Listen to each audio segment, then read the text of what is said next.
I don't know. I think it just feels a little different this year, and I think if you ask anybody if it feels different, I think they would say it does, and not in a bad way at all. You know, it's 100%. I mean, everybody's really anxious, really excited to start, and you can see it. Everyone's going to take it really seriously.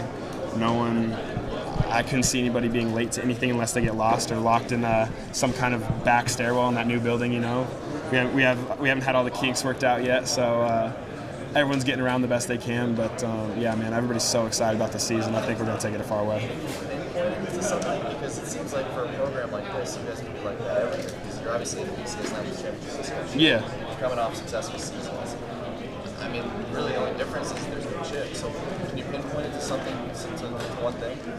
I mean, I think we just have our group right now, we're all on the same page, and we're just a bunch of intense guys, you know, and you know, off the field we're all good friends and we're joking around, you know, but as soon as we get on, it's all business, and we're all on the same page, and we love it. And everybody's just passionate about what they do, passionate about their positions, and I don't know, for some reason this year, you know, I feel like we all feel a little more, and especially because moving into that new building, I think makes it feel a little more real, you know, like it's the start of something new. Not new as in philosophy or attitude. I think just new as in, you know, like almost like a new start, kind of from, you know, where, I mean, and it really is. You know, we got Coach Helfrich and you know, but not a lot of things physically are changing. But I mean, it's a different attitude, I think. We get our first look at it in a couple hours from now. Yeah, you start getting excited. Your palms just start getting a little clammy, I think. You know, it's pretty incredible. You know, after they tour you around the first time, I recommend you just sit down outside for like a good 30 minutes, take it all in for a second, and then put yourself back in there, because you don't realize what you just saw. You know what I mean? That's when I came back on when we were on Sunday. You know, we had like 2 hours off in the middle of the day to go home and eat some lunch. You know, because the veterans, we didn't get fed, and so we got our tour in the morning, and everyone was just starstruck. You know, just so much happening at once. You know, you don't really know what's going on. And then we went home, and then I came back, and then that was kind of when, you know, we're kind of on our own a little bit.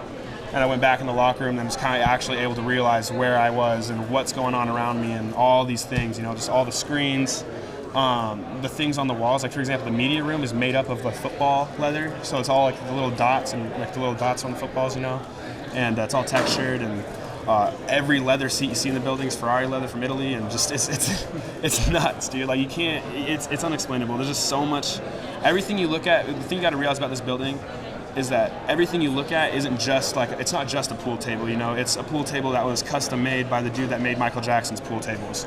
Or it's not just a wall, you know, it's walnut from, I'm probably going to slaughter the actual location, but I'm pretty sure it's walnut from like South Africa that has a 96% rejection rate, where they send you 100 boards, you send 96 back because they're not good enough, you know. Everything, it's every little detail, you know, so much care went into it, no expense was spared. And it's just humbling to be on a team, you know. I mean, I've only been here for 3 years, and I get to be in something like that, you know. And everybody's just so grateful, you know. I mean, we have the best supporters in the nation, hands down. You know, Phil and Penny Knight have done more for us than I think any booster or sponsor could for any school or any program in the history of sports. And take one look at that building, you understand, dude. It's insane. So with all that said, do you have a favorite part of it yet? I've been asked that question like 4 times today, and I think I've answered differently every time. I mean, the players, we never had a players lounge really. They quasi made us a players lounge in the Casanova Center in our cafeteria, kind of off to the side, but no one really spent any time with it. It was just because they needed a ticket office, so our lounge got taken out. And so the players lounge now has, I mean, there's 6 PlayStations. You know, it's got that pool table. It's got the custom made foosball tables from Brazil. I think, I don't know, but I think from Brazil. They're hand painted, insane. And then on the other hand, all the couches and all the furniture is from Italy and Spain. The carpets are all hand woven. Everything's so comfortable, and it's huge TVs everywhere. Everything's for our comfort, and you know, it's so great. Is there any need for any of you guys to live anywhere other than there? You know, it's funny too. Me and Huff, our first time through it. You know, actually, he'd already been through it one time. It was my first time through it. We were walking through and we were talking. It's like we even asked the coach if it was going to be possible, but we were like, hey, I'm just going to bring a blanket and a pillow, and we're just going to kick it in the players' lounge and just spend the night, because make things so much easier. It's comfortable enough, more comfortable than my bed at home, and it'd be so nice. But it's yeah, we'd stay there and we'd have no problem with it. What about this group? This seems like one of the deepest parts of this. There are a lot of spots in this group. You guys have a lot of guys, especially.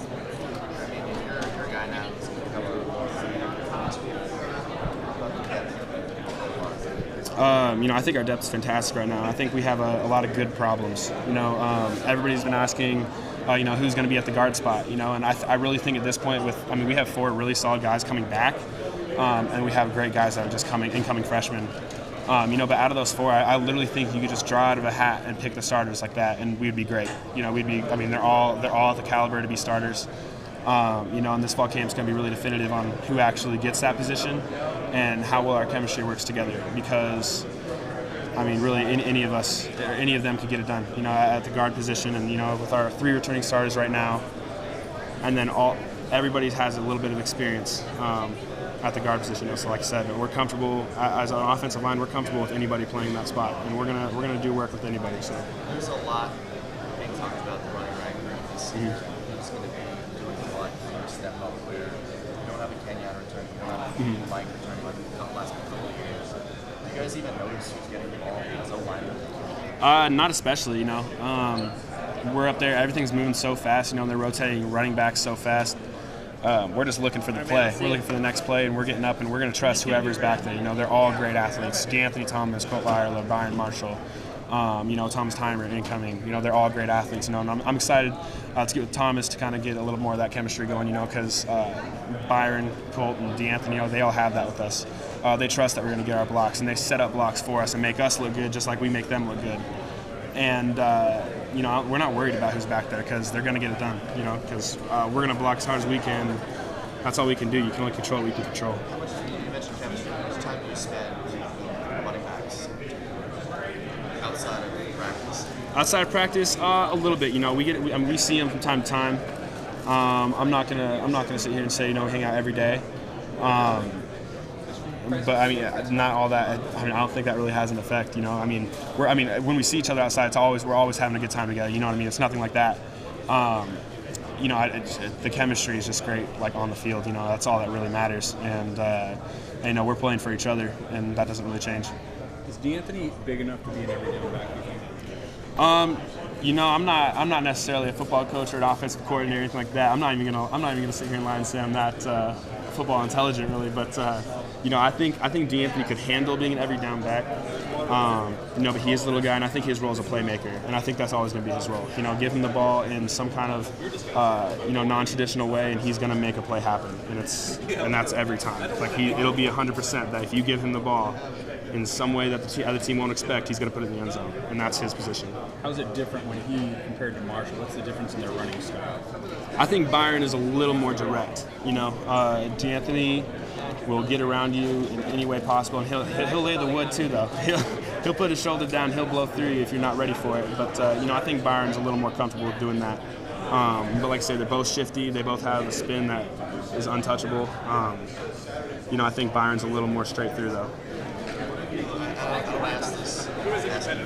Saying something negative. Oh, no. But what do you like most? Nothing would have pointed out or like I said, like you said, I love Chip Kelly. Great guy, really cared about us as players. And I couldn't say there's not a bad feeling in my body about that dude. He's a great guy. But I think thing about Coach Helfrich, I think he's a little more approachable for me personally. I was a little bit nervous, like walking into Coach Kelly's office. If that's what I needed to do, I'd be a little bit nervous, a little bit starstruck even. But Coach Helfrich, he's really good about making you feel comfortable, making you feel like you can talk to him about anything if you need to. And I think that's probably my favorite part about Coach Helfrich.